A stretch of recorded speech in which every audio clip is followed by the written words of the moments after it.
Good morning for all, good afternoon for our speaker, Professor Nadia Bernaz, our participants, and everyone who's watching us, wherever you are, welcome. It's a great pleasure to learn with Professor Nadia today on the issue of business compliance with business and human rights legislation and transparency and human rights due diligence.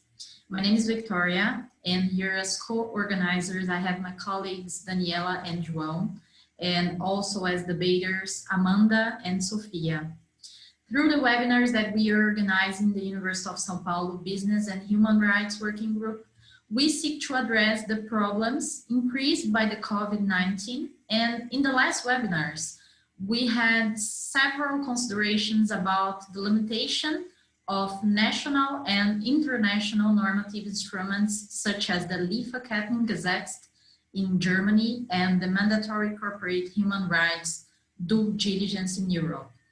When we think about human rights compliance, one challenge concerning placement of human rights in the traditional compliance discourse is that human rights is often viewed as best, as a moral standard that must not frustrate business standards such as the freedom of the market.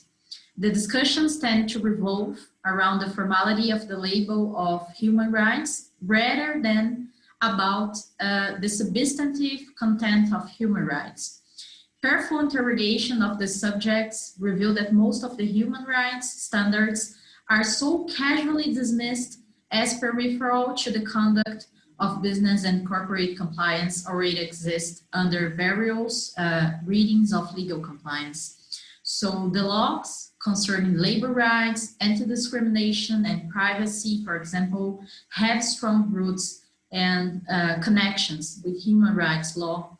And similarly, corporate compliance standards concerning antitrust, environmental sustainability, bribery, and corruption concerning antitrust to food safety and financial services raise indirect human rights compliance expectation.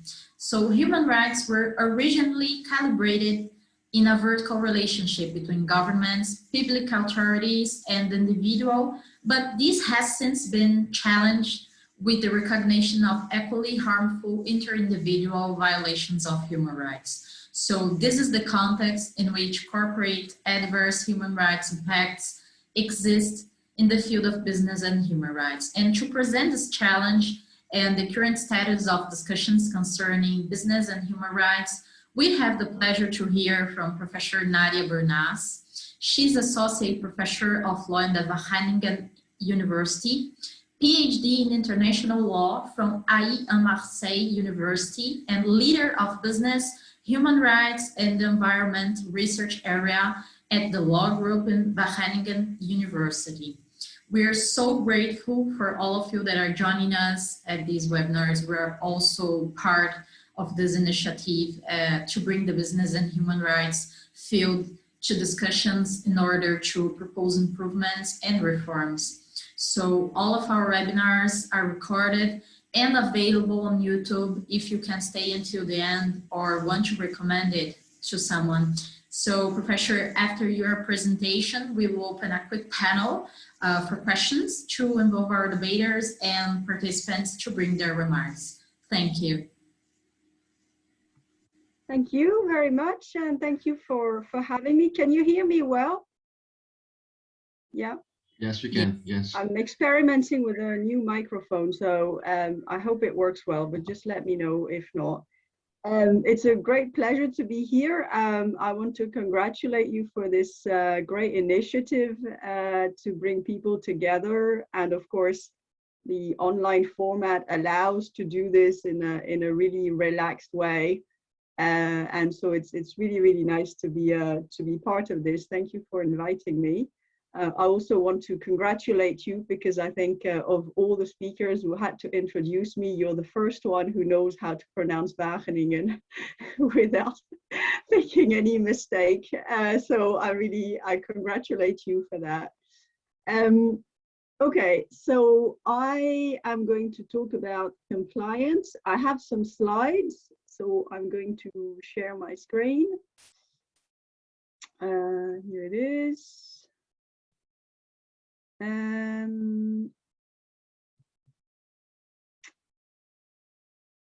Hold on. Can you see it? Yes, perfectly. Yeah. Okay. Okay. So as you mentioned, Victoria, I'm going to talk about business compliance with business and human rights legislation, looking at transparency and human rights due diligence. So I will start this lecture by introducing what I mean by BHR legislation.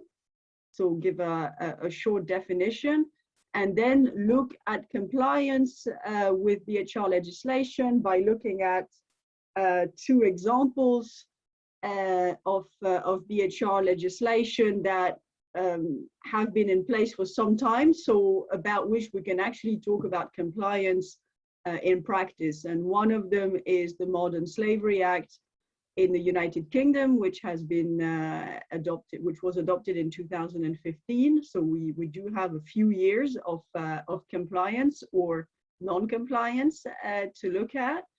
And also I want to talk about the French law, the duty of vigilance law, which you have mentioned in your introduction.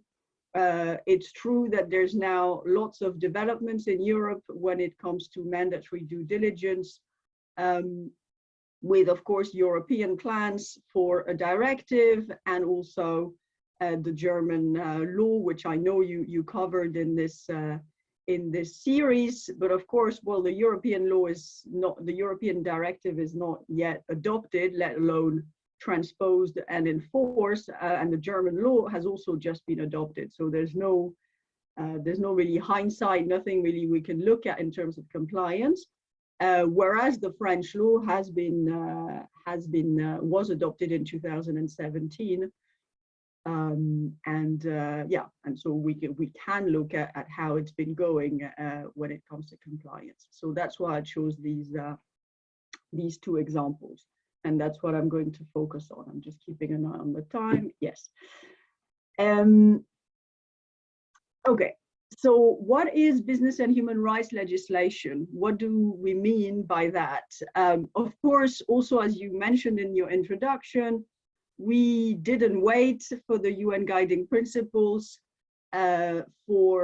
states didn't wait for the guiding principles to regulate corporations. And we have a whole bunch of law in mostly all countries around the world, legislation that one way or the other, try to establish corporate responsibility through administrative mechanisms, civil liability, criminal law. I could have added, this is just a few examples, but of course you could add employment law, you can add all sorts of health and safety regulations, environmental regulations, mining regulations, etc. So this idea of, let's say, regulating how corporations interact with human rights or labor, of course, is not new.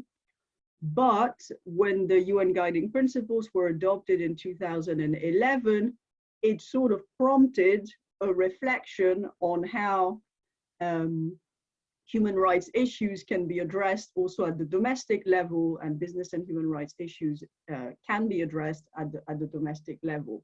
So since then, we've had discussions and sometimes adoption of laws that are trying to hold corporations accountable, not only for what they're doing within the country in which they operate and their own country, but also some legislation that somehow tries to capture this transnational nature of modern business, and trying to hold corporations accountable, or to establish some form of accountability for the global operations, including when companies establish subsidiaries in different countries, and also looking at the global operations of the company as in their supply chains. So not only the company itself, but what they're doing that is transnational in nature. So when I talk about business and human rights legislation, and I assume that's what it was meant also in the invitation, I talk about the second kind of law and not this whole body of law that we've had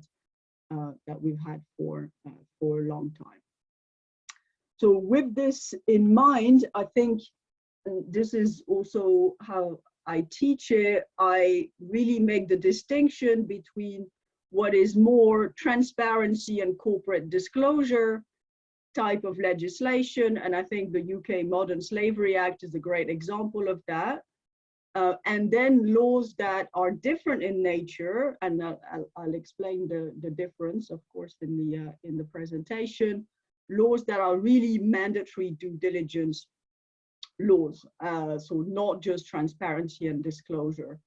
And perhaps this is an audience of people, specialists. In a way, it's a small group, so perhaps this is sort of obvious for a lot of people, but I know, for having talked also to public actors and even in the corporate world, that there tends to be that all these laws tend to be put in the same bag, as in, you know, look, we are implementing the UN guiding principles, when in fact, when you look at transparency legislation, it's far, far away from the expectations that were set in the UN guiding principles. So I think it's really important to make that distinction and to really understand the difference, because they are key differences between the two.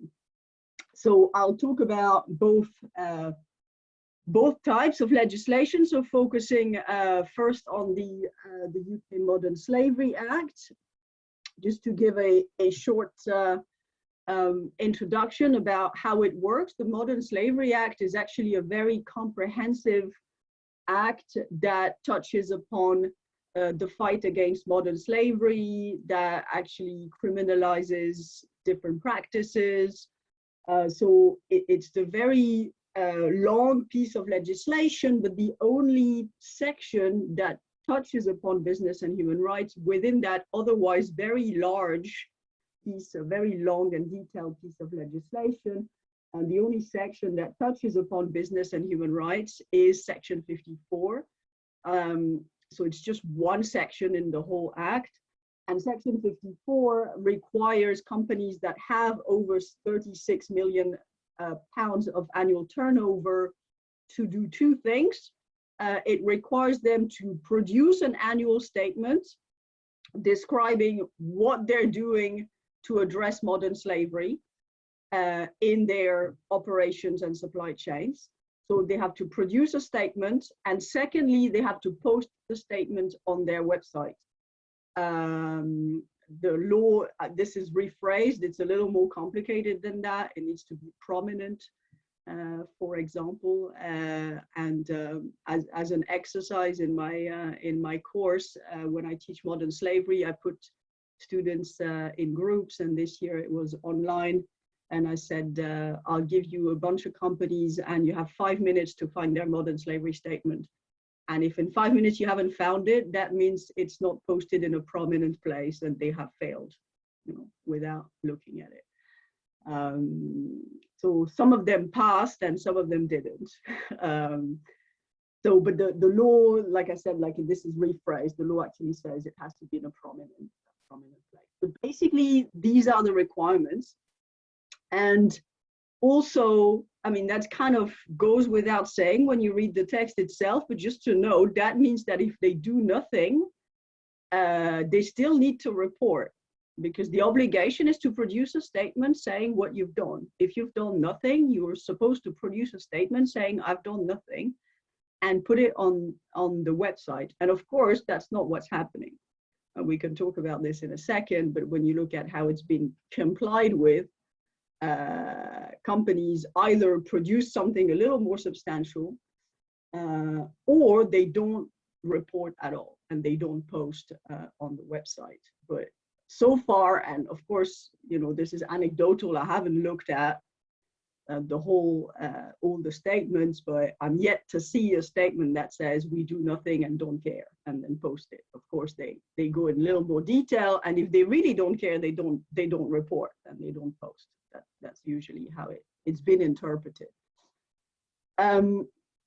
So like I said, the good thing about the Modern Slavery Act is that we do have some hindsight. We do have a few years of reporting to look at.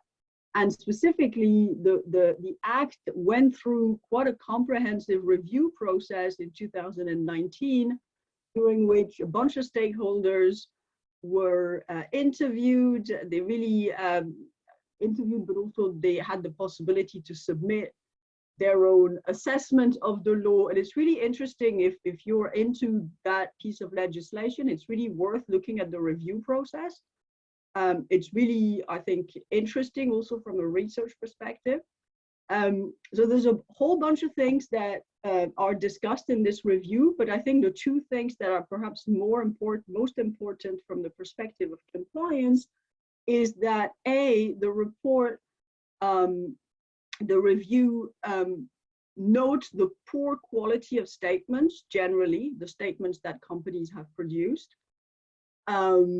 So that's one thing that I will also discuss in a minute. And another point that is important is that it was found that 40% of eligible companies are not complying with the legislation at all, meaning they're not reporting, even though they fall under the law, they should report, and they don't.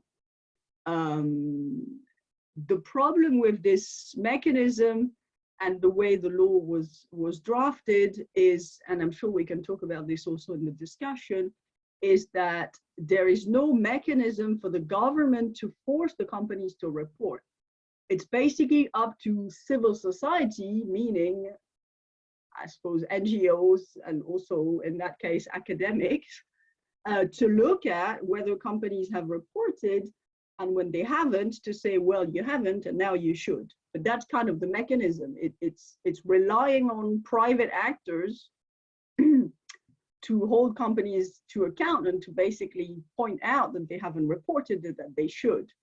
But although it is a requirement, it's not like the government is going after companies who haven't reported. So in other words, it's very loose, like it's not a law, I would say. Not a lot is expected to begin with, but also even those who don't report, in the end, they don't get in trouble because they're not being chased. So it's not like there's penalties or fines or anything like that. So I want to talk a little bit about this question of the quality of statements, because that's something I've actually worked on and done a piece of research on, and I have a lot to say about that.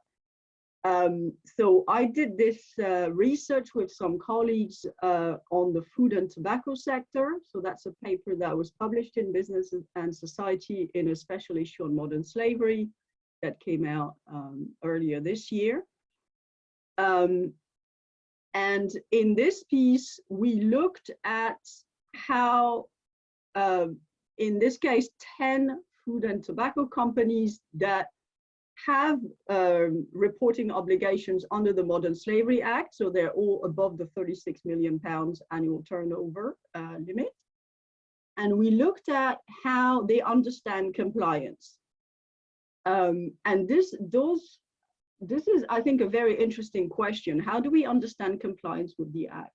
Because like I said, the requirements in the Act are you report, you produce an annual statement. I haven't put it in the slide, but there's some recommendations as to what should be reported on. So what is your policy? What are your principles? What have you put in place to tackle the issue? But all of this is recommended. So if you want to have a very strict approach of the law, like I said, you could also have companies that say, we didn't do anything, post it on the website, and in theory, they have complied with the Act. But there's a whole bunch, I think there's a whole range of things that are not put really in the Act, but are nevertheless expected from companies. And I think this is where compliance takes an interesting turn. So what we found in this research is that the Modern Slavery Act is really ambiguous in what it is asking from corporations. Like I said, you can have a very strict reading of it and say, okay, we'll just report something, post it on the website. But in fact, it's asking more. And it's also asking indirectly companies to do something. Like, it's not enough to have a policy saying, oh, we are against modern slavery. Yeah, great. I mean, everybody is. Certainly no one is going to say they're not, but the act really is there to sort of encourage companies to do something without really saying it. And that creates all sorts of expectations and disappointments and ambiguities. Something that also exists in due diligence legislation, by the way, but I think is particularly clear in transparency legislation, because we're asking them to be transparent, but we're also asking them to be transparent about the good things that they're doing, not transparent about doing nothing.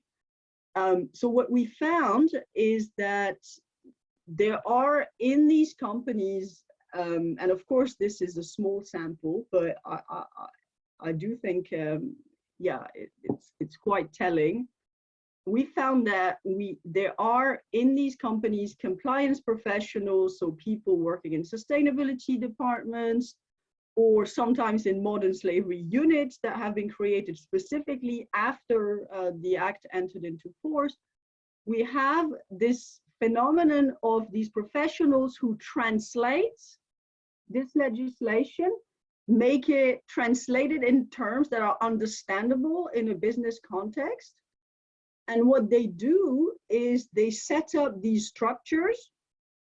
So for example, maybe hotlines, so sort of grievance mechanisms for people who in the supply chains, for example, who for potential victims of modern slavery, or whistleblowers, people who witness something and who want to report it.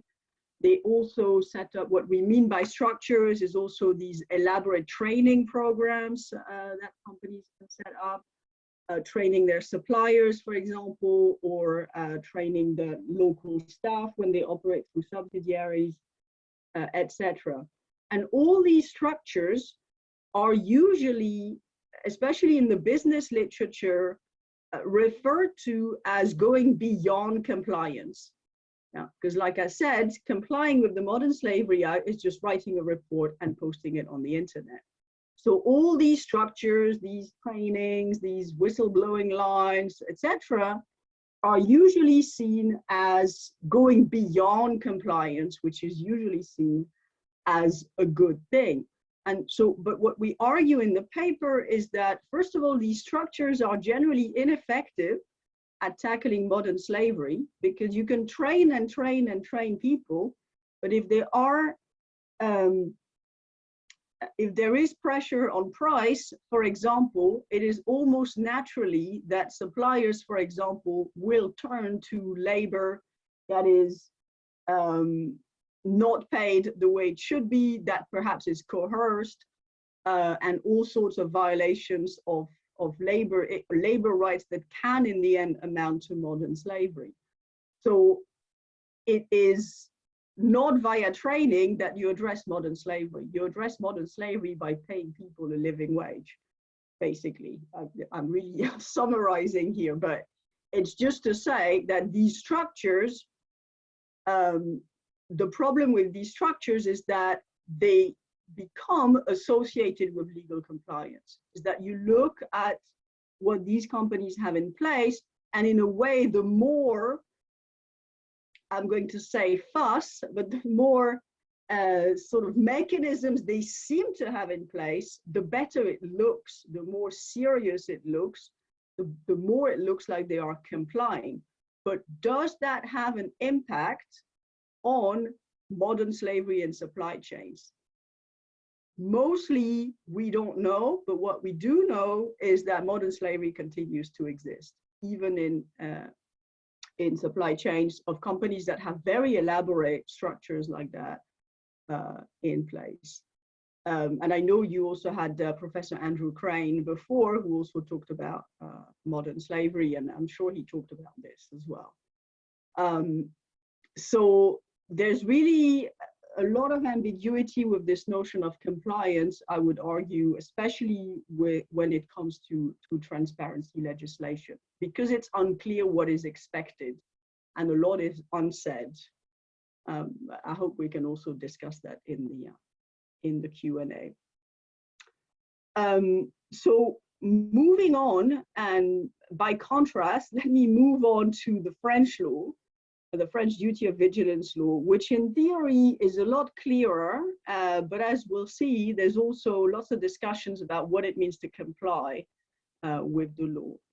So the French law on duty of vigilance was adopted in 2017. And the language is really very similar to the UNGP's. It creates this responsibility to prevent human rights and also environmental impact for large companies. The French, they went for not a turnover limit, but a number of employees limit.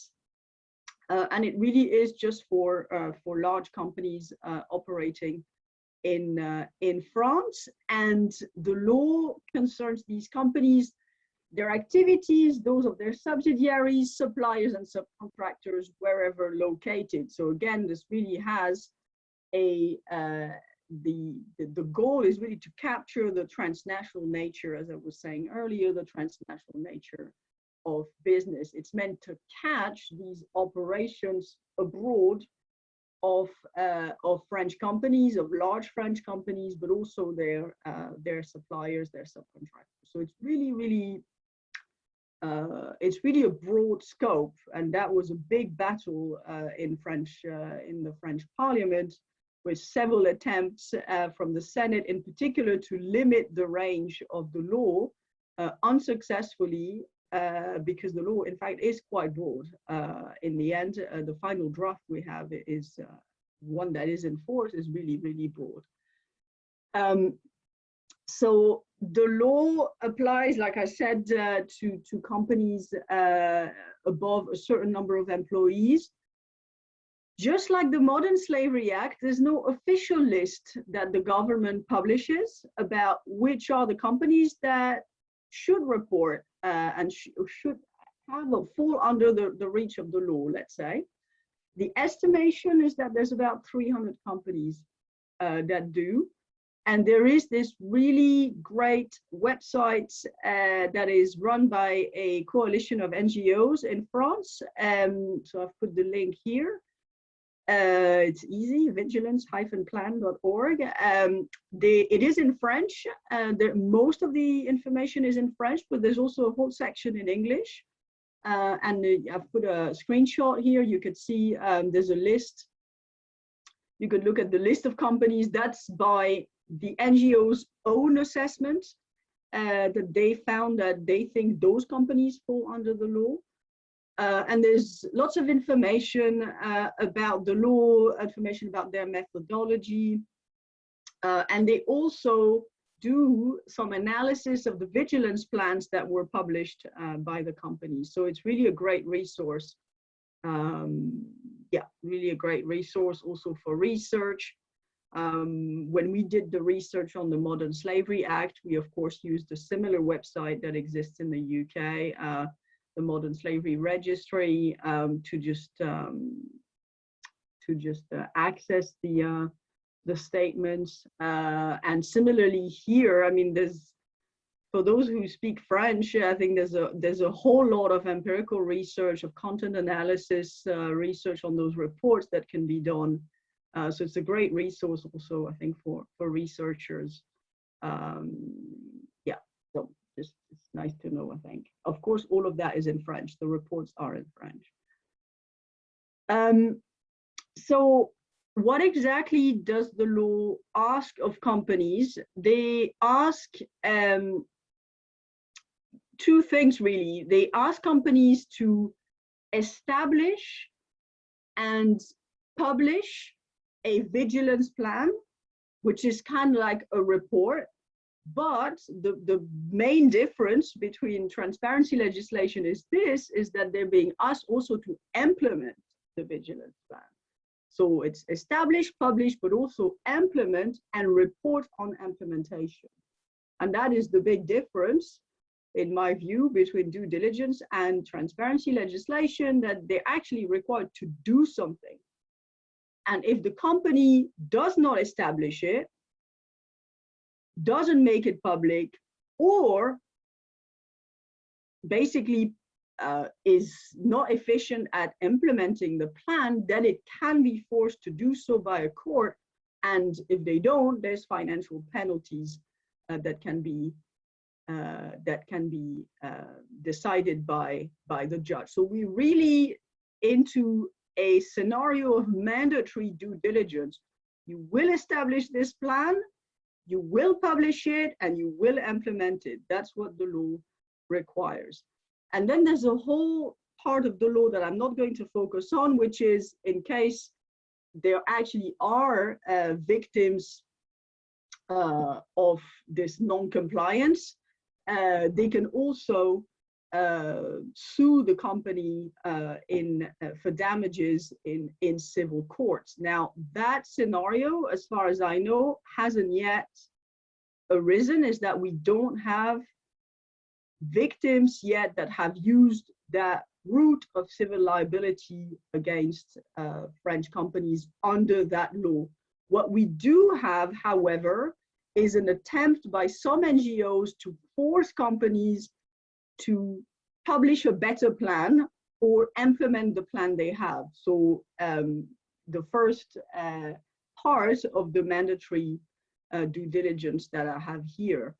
And there's a few of those cases. I think most of them are reported in the Business and Human Rights Resource Center website, the one on the part on legal accountability. I want to focus on one because I think it really it really fits nicely in a discussion on compliance, and I will finish with that. So this case is about Total, the French oil and gas company, and its activities in Uganda. So in 2019, there's a coalition of NGOs that filed a lawsuit against Total, and they have argued that Total has failed to comply with the law, as in that their due diligence plan is too weak to address the issues related to an oil development project in Uganda that has led to all sorts of issues, displacements of population with little or no compensation, all sorts of ripple effects of that particular situation. So the case went before the Court of First Instance of Nanterre in March 2020, and to everybody's surprise, the court declared itself incompetent and actually referred the matter to a commercial court. And that was a bit of a surprise, because the law indeed is ambiguous about which jurisdiction, which court the cases should go before. And this decision was made. You know, I mean, although I am French, I admit I know very little about French civil procedure, and I don't really understand how they came to that decision. But anyway, the case was referred to a commercial court. The NGOs appealed that decision. They didn't want the case to go before a commercial court. There was a hearing in October 2020 before the Court of Appeals of Versailles on that question of whether the case should go before the commercial court. So we're still not on content. We're still not on merits. And in December 2020, Total won before the Court of Appeals of Versailles, which means the case was sent indeed to a commercial court, and it's now pending. Of course, with COVID, I think a lot of these cases haven't taken priority in the grand scheme of things, and we're still waiting. As far as I know, we are still waiting for a decision. I refer to you in this slide to a live tweeting, a whole thread of tweets by Swan Baumier from Terre Solidaire, which is one of the NGOs that brought out support. And it's a great, it's in French, but perhaps some of you speak French, or you maybe run it through Google Translate. it's really interesting because he live tweeted the hearings, and therefore you have a whole sort of breakdown of what was argued in the courtroom, and you also get a feel for it, you know, seeing who spoke for Total and who spoke for the NGOs. So I'm going to use that live tweet in the that live tweeting that thread in the next slide as well, which is specifically on compliance, because this case really is, and I of course look forward to the decisions, the decision by now a commercial court, because it's very interesting what Total has argued. To summarize and to repeat what is argued, Total has a vigilance plan, and the NGOs are saying your vigilance plan is not good enough. It doesn't talk about what you've done in Uganda. It doesn't talk about your plans to mitigate this impact, to remedy this impact that has already happened. So your plan basically is no good, and you need to do it better and implement it better. In essence, this is the argument of the NGOs. And Total has issued, unsurprisingly, a full statement to defend themselves, which you can find on that link. And they basically have argued that the law, the duty of vigilance law, takes, and I'm quoting them here, takes a general approach by type of risk. The law does not require disclosure of risks specific to individual projects. And so there's this statement, and then in court, and I've just roughly translated it here, they opened their statement, their statement in court opened with that idea that we are here to discuss our vigilance plan, not Total's actions in Uganda.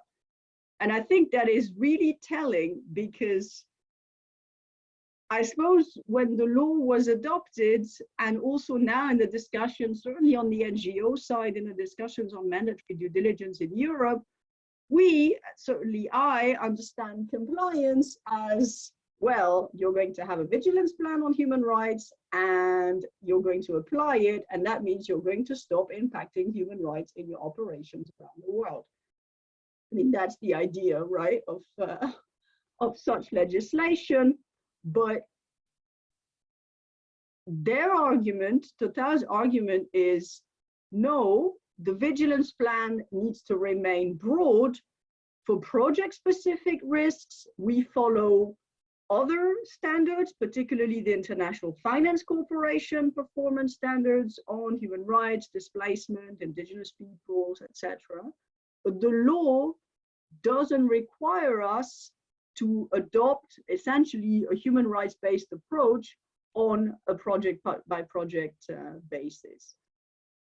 So they're arguing that they actually comply with the law by having this general vigilance plan, and that what's happening in Uganda is basically unrelated. They're also saying that they're not doing anything wrong in Uganda, of course, but just on this question of how they view the nature of what should be in a vigilance plan and what they're actually supposed to do under the law. There's really a huge gap there between, I think, the expectations of civil society, certainly of the NGOs that have brought Total to court, and what's actually happening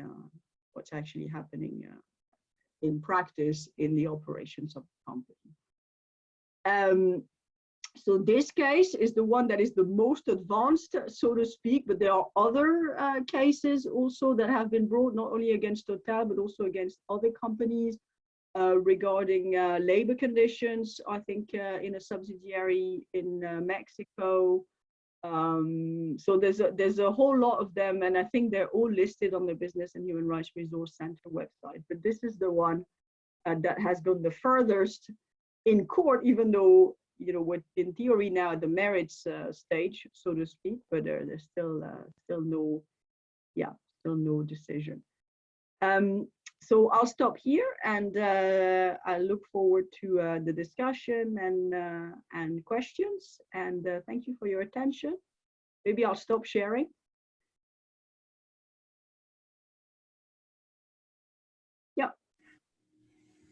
So thank you so much, Professor Nadia. You brought very enlightening issues concerning the differences between the normative initiatives in the UK, France, Germany, Europe. And I share many concerns that you brought around the ambiguous quality of these instruments and obligations towards companies. So before I present my question, I would like to greet all of our participants that are joining us too. It's a great pleasure to have you here today. And I would like to invite our debaters, Amanda and Sophia, to present your reflections on the presentation.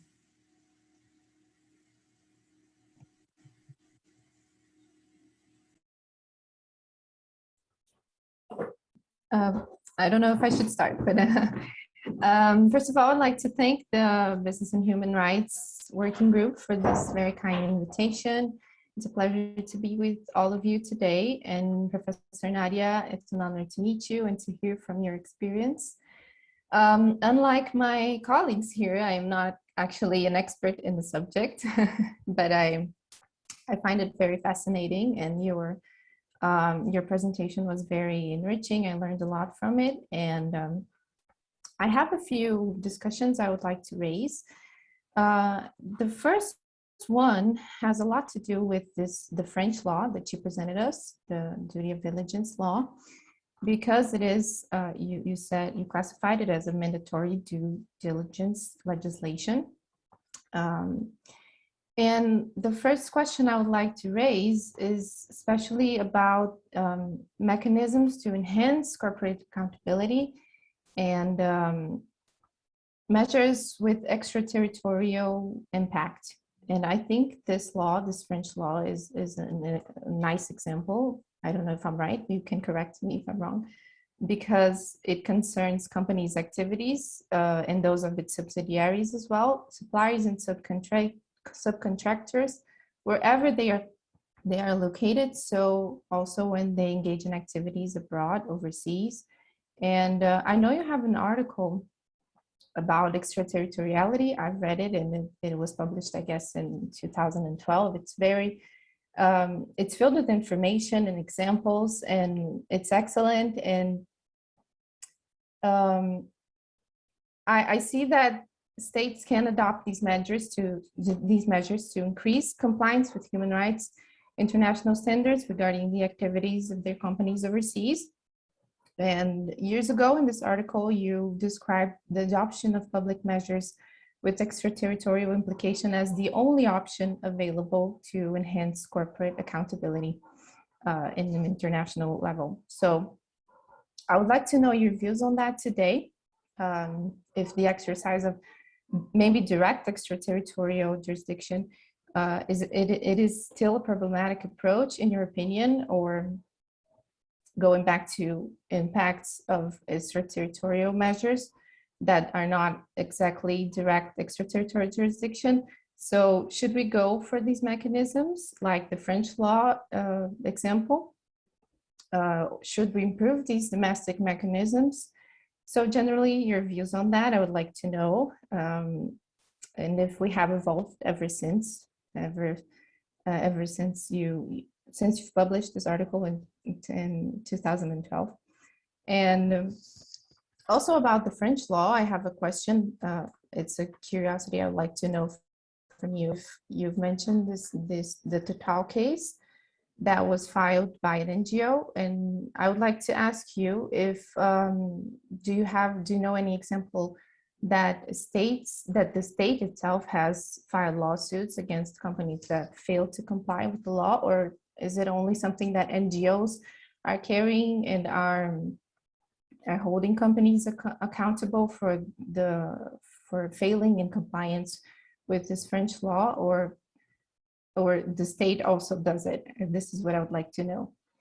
And in another part, I would like to ask you something about that maybe is a little off topic, but it has to do with business and human rights. And I know you have an experience with international criminal law as well. And I would like to hear also from you a little bit about the possibility of corporations being tried by international criminal tribunals. We know the ICC, for example, the International Criminal Court, only has jurisdiction over natural persons.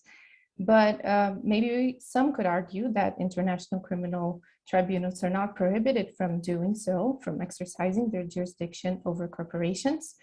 There's an example in the Special Tribunal for Lebanon where they decided to hold corporations accountable in contempt proceedings.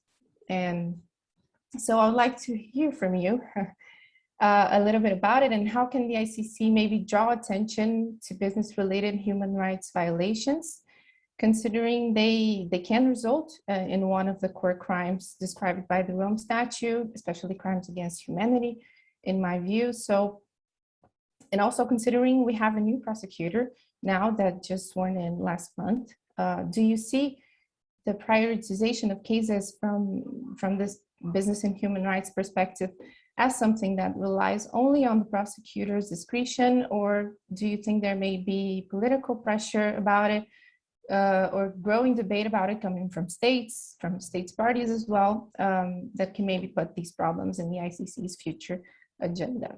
So these are my questions. I would have some other, if we have time, I can propose them as well, but thank you very much for your presentation. That's what I'm going to say for now. Thank you very much. Thank you. Thank you. Do I answer now, or do I wait for also Sophia's comments? Because this is going to take 2 hours.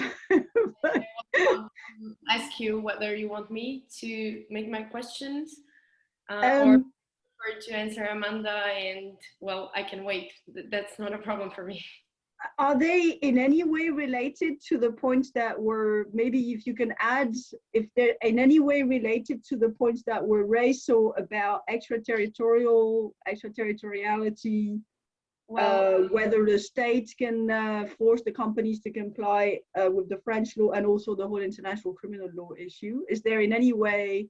Well, I can make some relations here. I guess mostly one of my questions, since you, well, I'm gonna make them right now, so I think it's easier. So the whole time you were talking about how companies see those legislations and what are the expectations on the other side from NGOs and civil society. So that makes, well, the whole time while I was listening to you, in the back of my mind, I was thinking, what is the meaning of compliance? How do corporations really see compliance?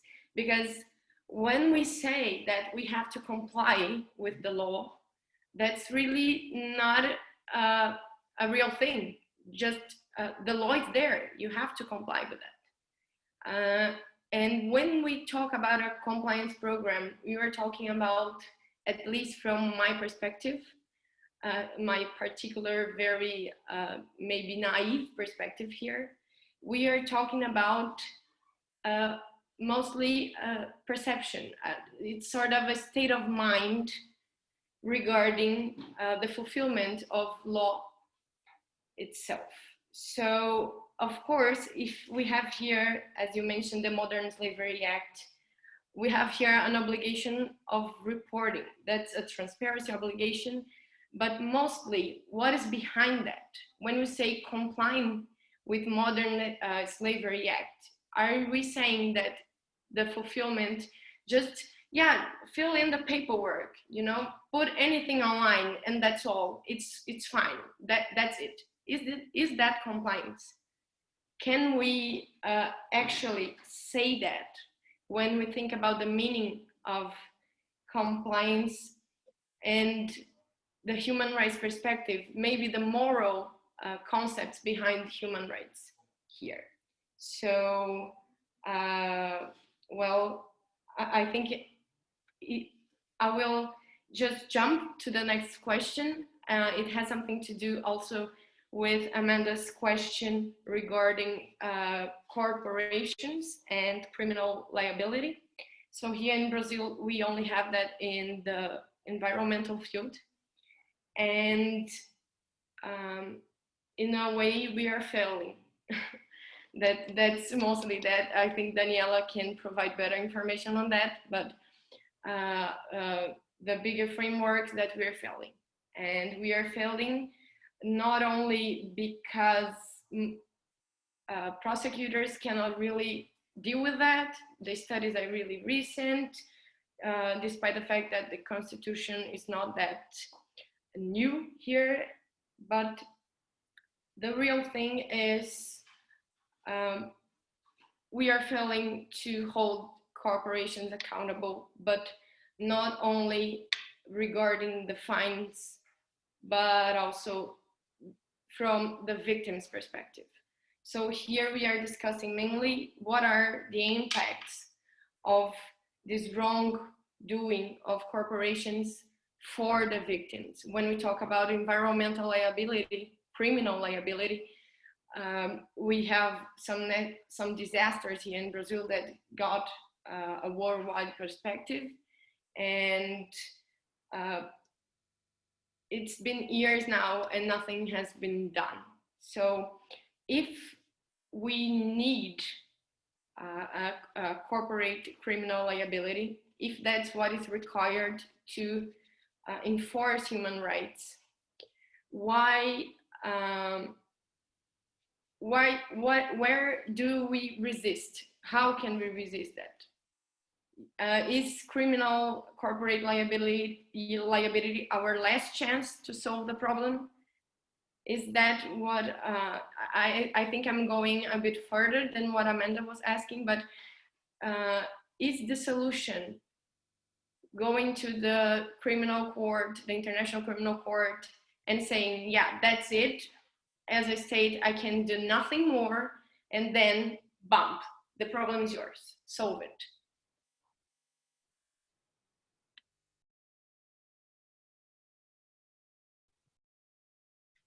Thank you. Shall I just go ahead, or Victoria? Yeah.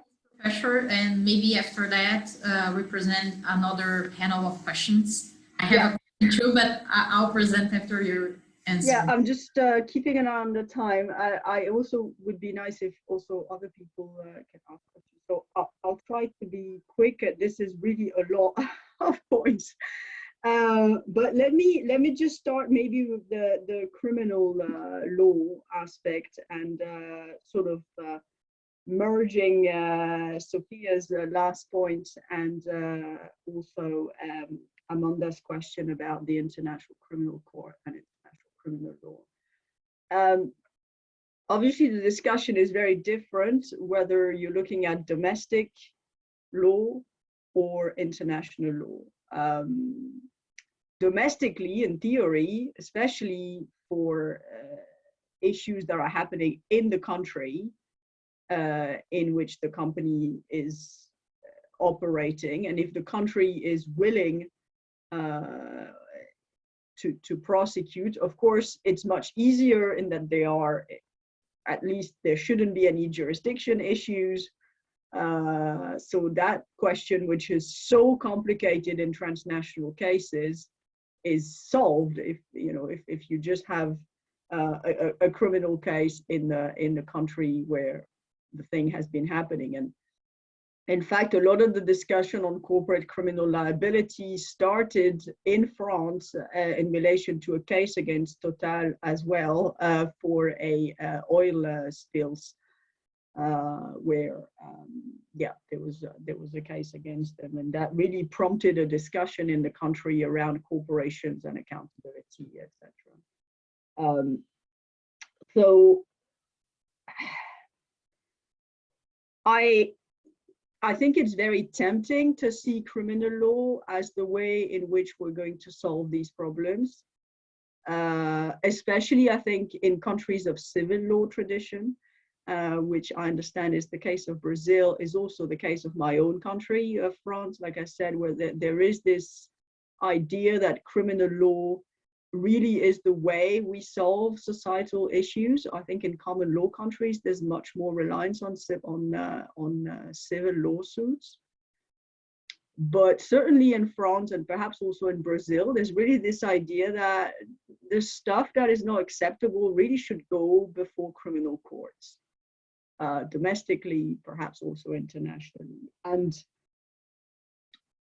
I think it's very tempting also to make examples, you know, to just say, okay, well, that's it, we'll just now prosecute these people, etc. But the reality is, I think we do need a range of different things to happen at the same time to address business and human rights and corporate accountability. And I think criminal law is one of them, but we cannot invest all our time on that. By the way, if you're interested in criminal law, maybe, I don't know if you know, but maybe also some people here are not aware, but Amnesty International, as well as other NGOs, have just launched this corporate accountability hub. I can't remember how it's called exactly. I see some people nodding. Maybe someone can look for it and put it in the chat, in which they focus on that question of corporate accountability, criminal accountability in various countries around the world. So they have the ambition to continue updating the website as developments occur, etc. And I remember being around at the launch of the corporate criminal liability principles, which they launched a few years ago in London. So that's kind of the development of their project. And I think especially for us lawyers, it's extremely satisfying, you know, to see these cases, because finally something is being done and in court and things are put out in the open, etc. And I'm a bit like that, you know, I do get excited about those cases. On the other hand, not everything that companies do rise to the level of criminal liability. And so, you know, it's hard to quantify those things, of course, but I think for the vast majority of the issues we're talking about in the business and human rights sector, prosecution is not the way to deal with them. So as satisfying as it can be, I think for a handful of cases, that is not, I think, the way in which we will effect change really effectively. So I have mixed feelings about it. You know, I do get excited, but also I don't think this is really the way in which this will be solved. And that brings me to international criminal law, which is, of course, one of my favorite topics. This is how I came to business and human rights. I'm an international criminal law person at heart. So I have a lot to say about that. I'm going to have to rein myself in because so obviously we all know the ICC doesn't have jurisdiction over companies. It was briefly envisaged, by the way, by the French, as you may know, and then there was no consensus and it was taken off the table.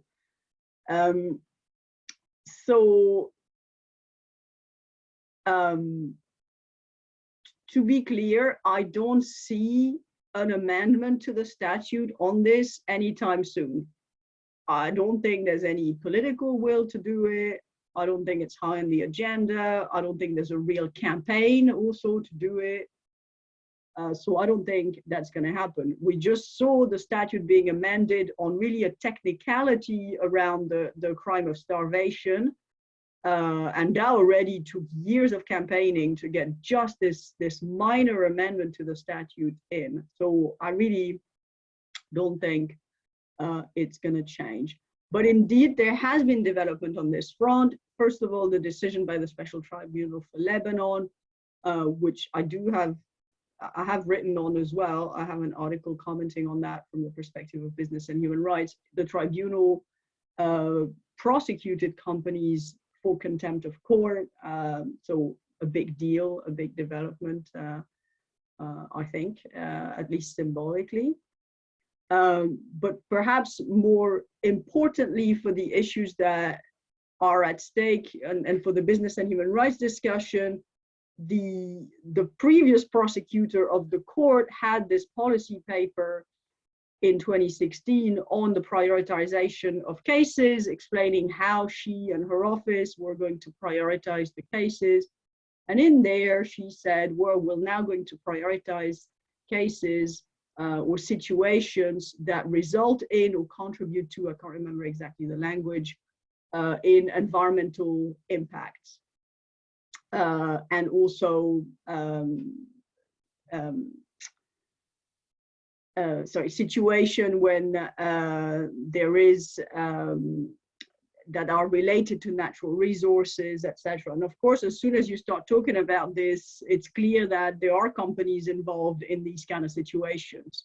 Like, it's not armed groups like that on their own who decide to focus on natural resources. There is a focus because there are foreign companies that are involved and that have interests in there. So when that policy paper came out, there was some excitement as to, you know, oh, now the prosecutor, they're going to start looking more squarely, perhaps, at business and human rights cases.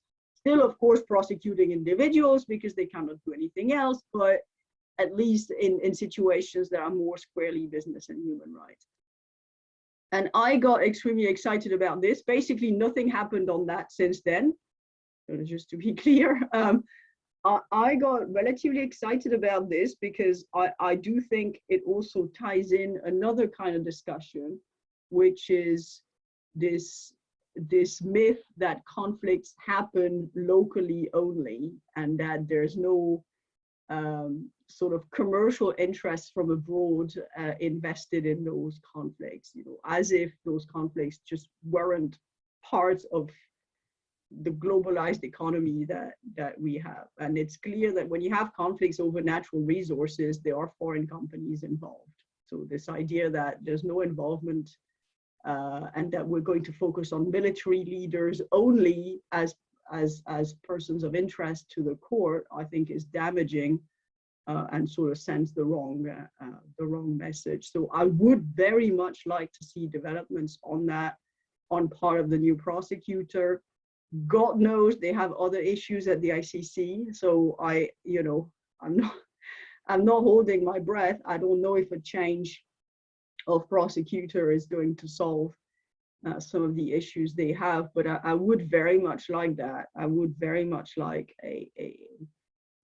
for the prosecutor, for the office, to take a case that is more squarely fitting within the business and human rights area. The court has only been in place for 20 years, so we can still hope that it will happen. But yeah,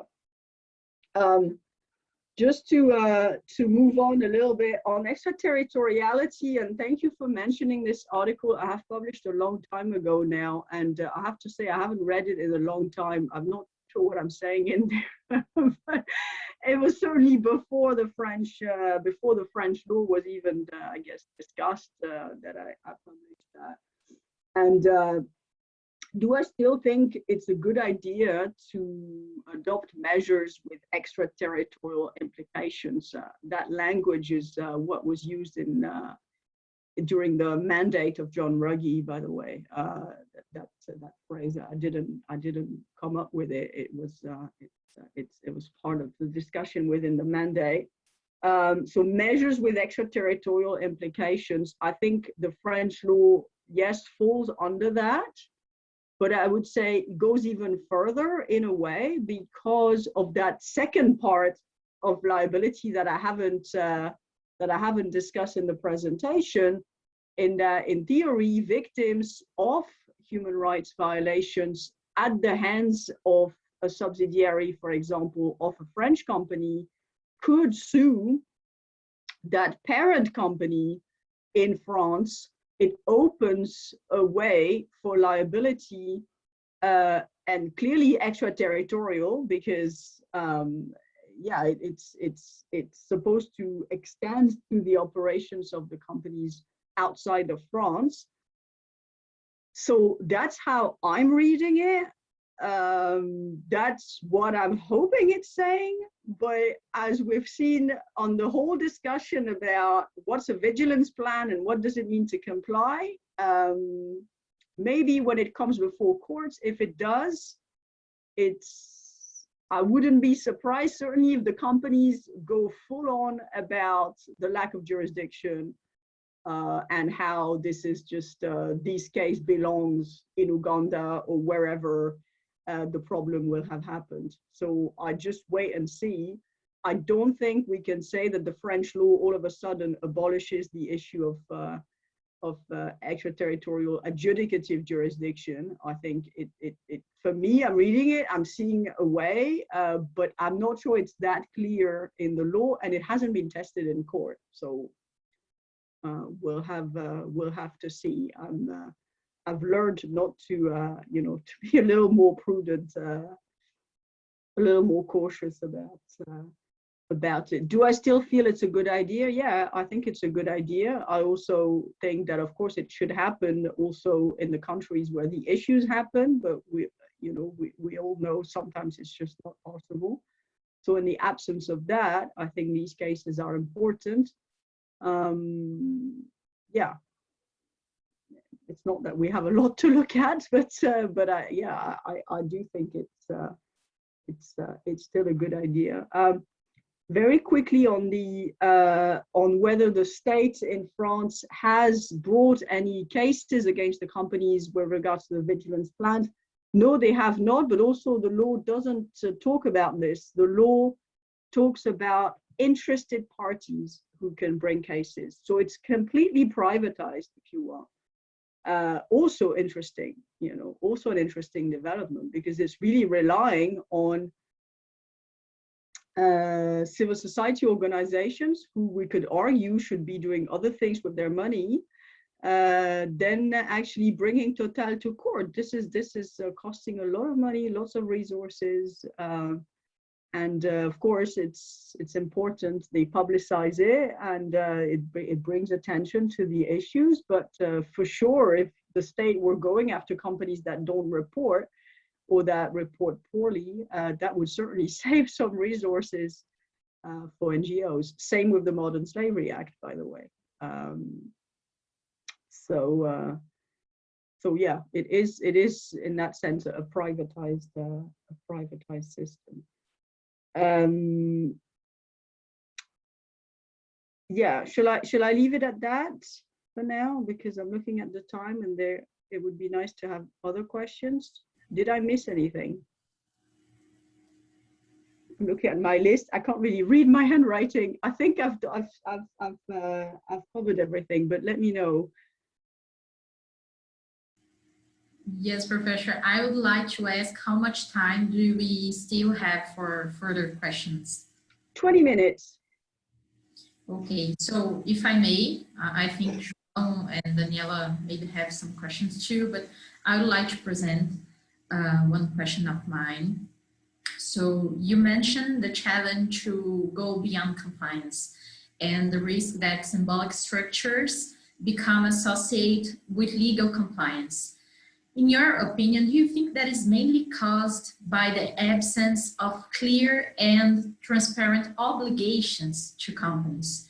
I mean, the case of Total is enlightening because the argument that the vigilance plan does not require the disclosure of risks specific to individual projects. I mean, these instruments do not require this disclosure.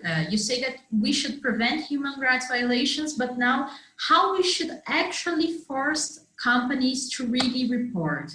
So in the UK Modern Slavery Act, you mentioned that I think 40% companies are not compliant. So I have the impression that every time that we try to materialize the company's obligation to monitor, report, and oversee its supply chain, as the legislation that you mentioned have done, corporations always find a loophole or a way to get rid of the recognition of obligation to disclose bad news and what is going wrong in the supply chain. So I am becoming more and more convinced that we need to think about initiatives, whether civil or criminal, capable in a creative way to propose change in the organizational culture of companies.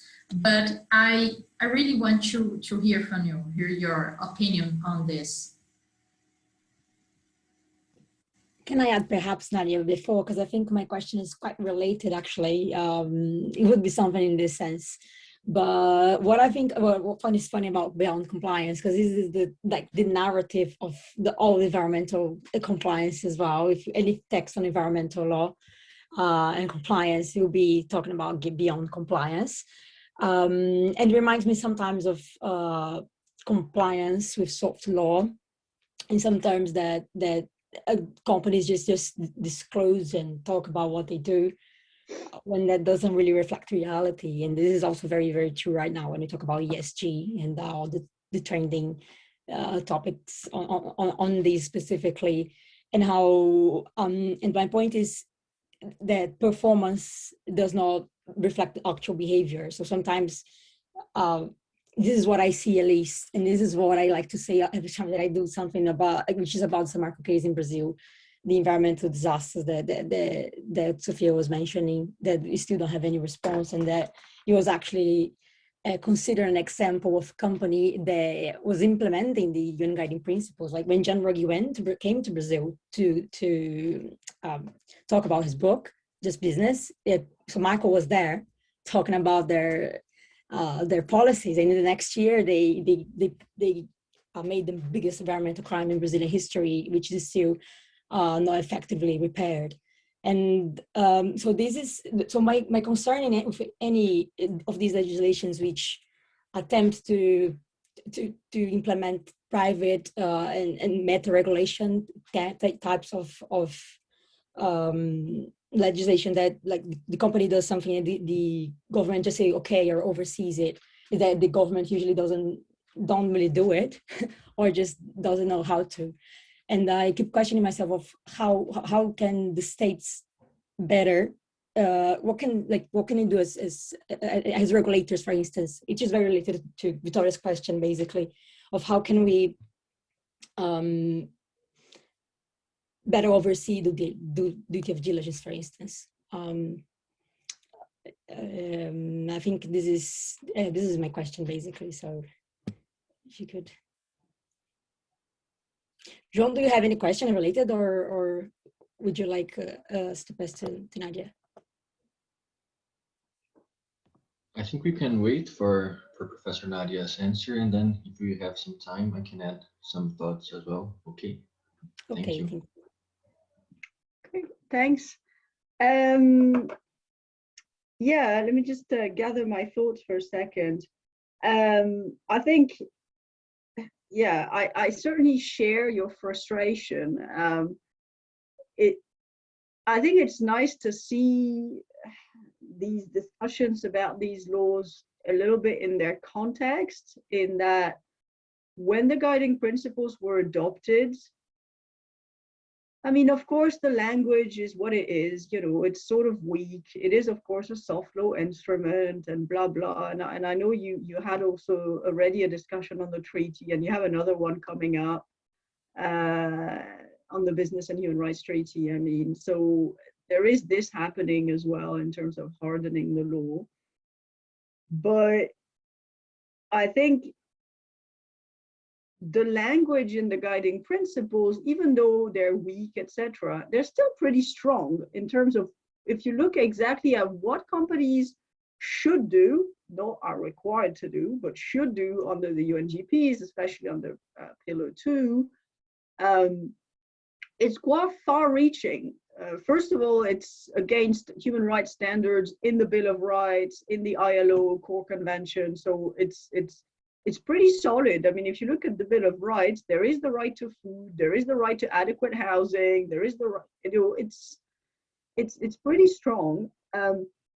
So I think human rights lawyers, or at least human rights people, we actually have high expectations when I read this language, because I know exactly what it means. If you talk to me about the Bill of Rights, the International Bill of Rights, I know it includes, for example, the Covenant on Economic, Social, and Cultural Rights, and that if done properly, it's transformative.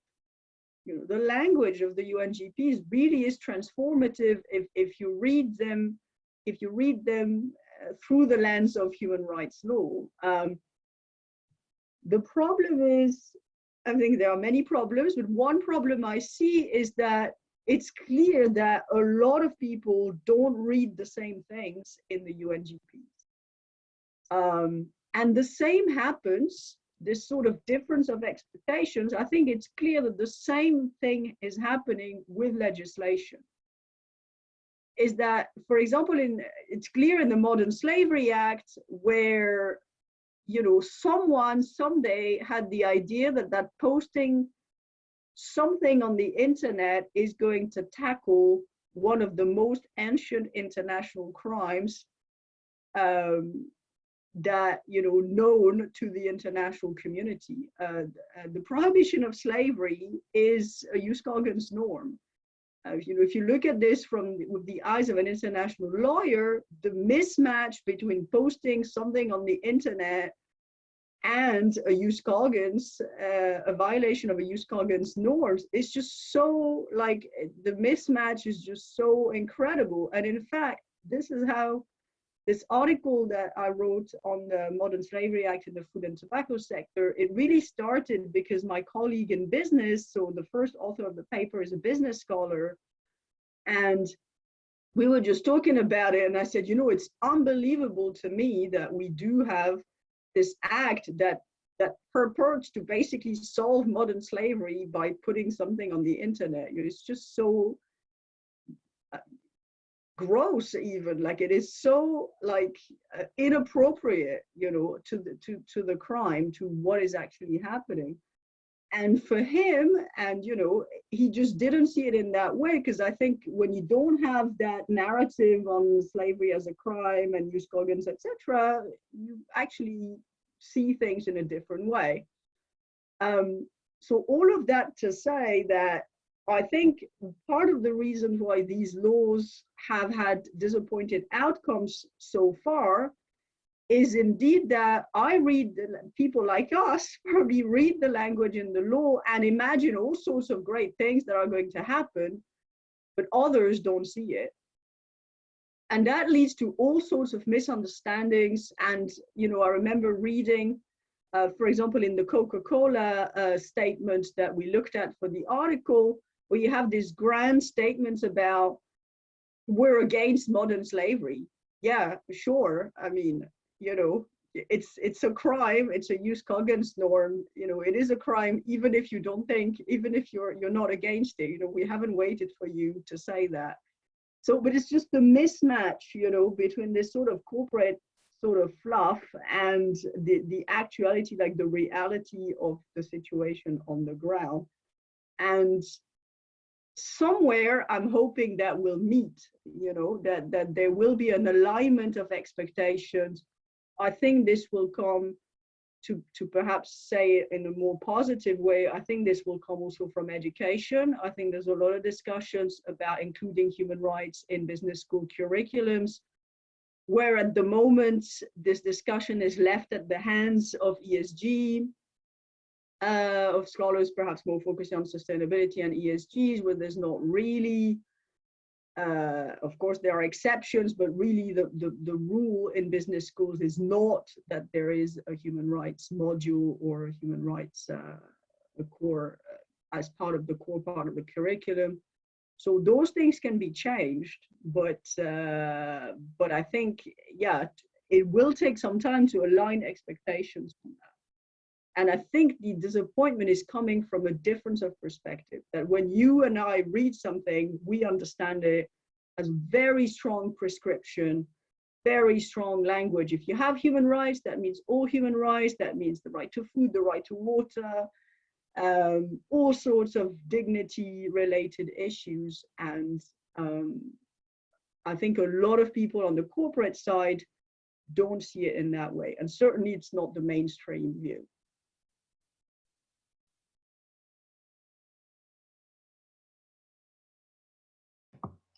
I'm done.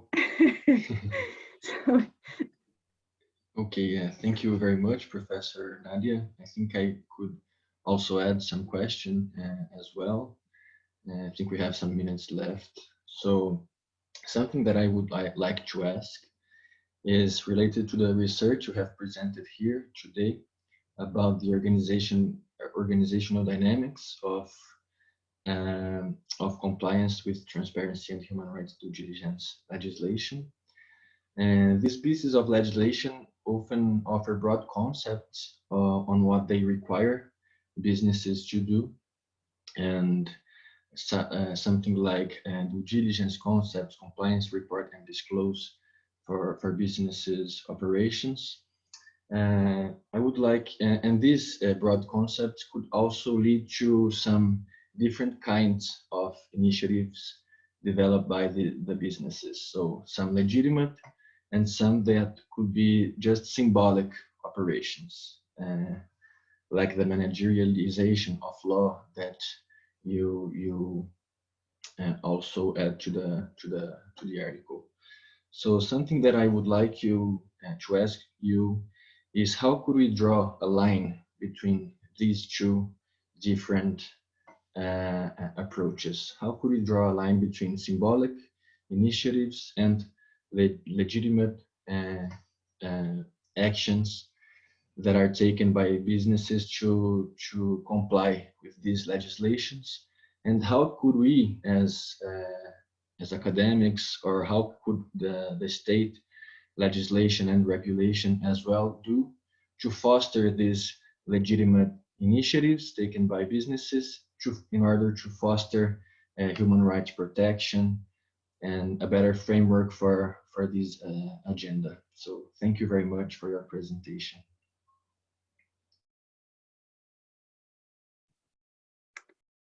Thank you. Yeah. In a way, how do we move from symbolic actions to actual actions and actual change? Of course, so this is the kind of, in the article, of course, we focused on two things. We focused on the statements themselves, and then we had interviews. And the interviews were really interesting because, first of all, almost all of the companies that we interviewed said, like the persons we interviewed, almost all of them said, we wish the law established mandatory, like a mandatory action. They all said that they thought the law was too ambiguous, and that therefore, for these people who have been tasked to implement the law, in other words, to write the statements and to develop the policy on modern slavery for their companies, most of them told us in interviews that they wish the law was stricter, because as they're trying to sell that agenda and the importance of that issue internally to their managers or to other parts of the business, they're really struggling, because everybody can see how weak it is.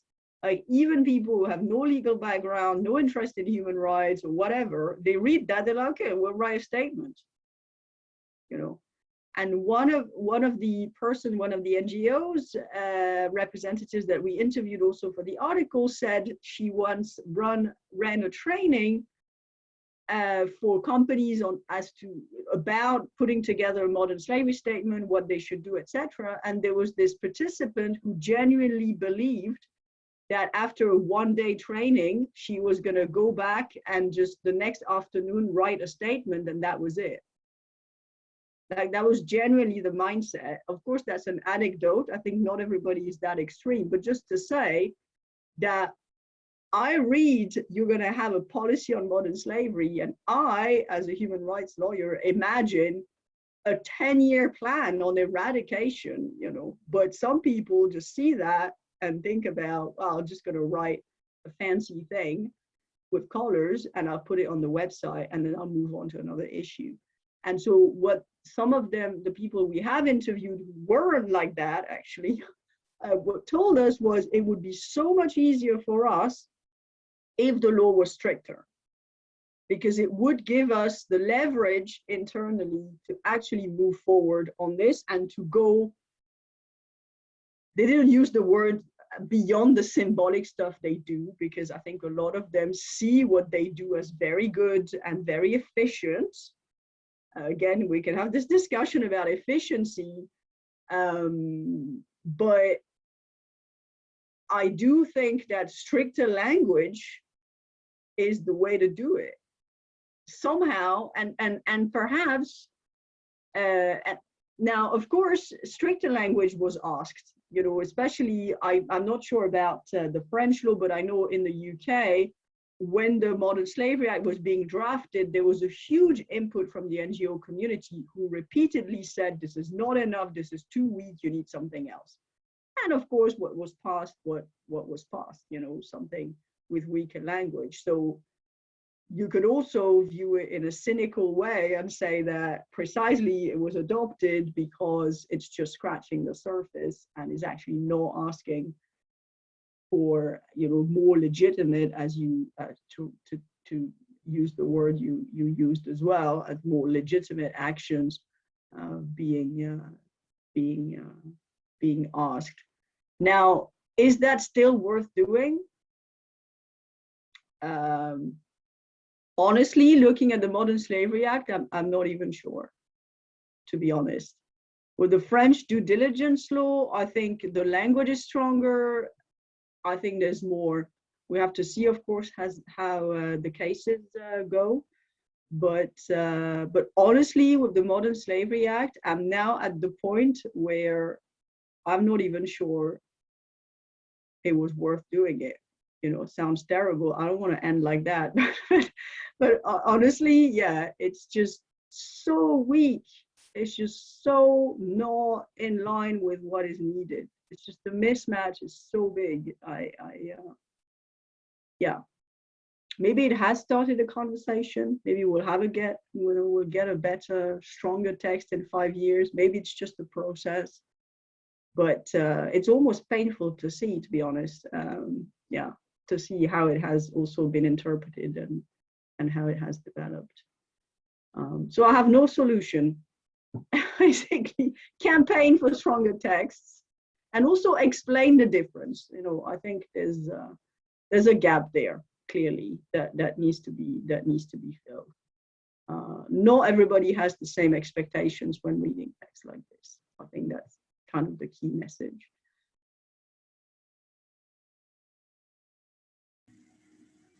Thank you so much, Professor Nadia. I think we could stay here like for hours talking about this issue. We are all fascinated by the business and human rights tema. So thank you very much for the high level debate that with so many questions challenging, that will certainly improve our legislation and regulation towards human rights. It was a really great presentation and it raises important questions on this topic. So in the name of the Business and Human Rights Working Group, I would like to thank you. Thank you for your time and for your presentation. And I thank to our debaters, Amanda and Sophia, my colleagues, and all of our participants. I just want to mention that we have a series of webinars going on and we look forward to have all of you there too. Thank you so much. Thank you so much. I just want to add, if any of you wants the article that I mentioned, I don't think it's open access. So you can, I'm just going to put my email address in the chat. If you want to get the article, I can send it to you. Because yeah, I don't think it's open access. So please do send me an email if you want it. And I see some of my students also from Wageningen and also from Lille. See you, Mathilde, are here. So nice to have you here. Thank you so much for having me. This was a great pleasure. I wish you all the best with this lecture series. I hope to come to Brazil at some point when the world is in better shape. So take care, and I'll see you soon. Bye. Bye-bye. Thank you very much, Professor. Bye-bye, Professor. Goodbye. Bye.